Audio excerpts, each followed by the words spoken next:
Hai guys, yang ini Wins Villa. Kita design ini Bali style. Dengan kita buat ini pintu dengan kayu keretapi dan kapal punya spana dengan lori punya nut. Kita design. Okay guys, kita pun boleh design depan rumah macam ini. Kita boleh tanam pokok bunga, pokok pisang, pokok limau, pokok kari, pokok bunga melo. Untuk sembahyang semua kita boleh pakai dekat sini. Tak payah cari-cari. Kita boleh design macam ini. Jom masuk.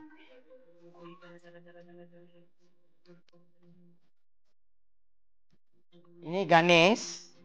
Kita buat ukir dengan tangan 5D. Kita 5D buat dengan ukir dengan tangan lah. Kalau siapa-siapa nak tempat, kita boleh buat tunjuk gambar sahaja. Okey. Ini roda lembu.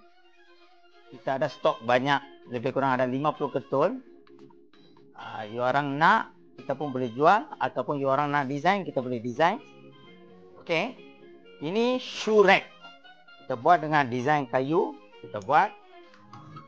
Ini shoe rack. Kita boleh letak kasut lebih kurang 36 kasut. Dalam ini kita design.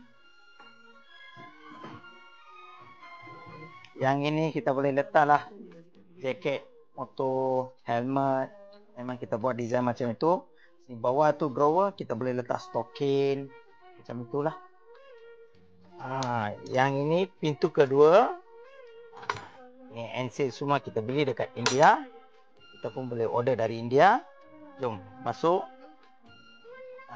Ini budak pun kita boleh ukir. Orang tunjuk gambar, saya boleh buat macam-macamnya barang pun boleh buat.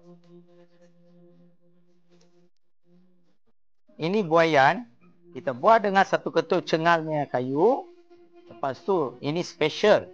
Kita pakai ini rantai. Ini rantai kapal punya rantai. Ini 180 kilo saya ingat ada.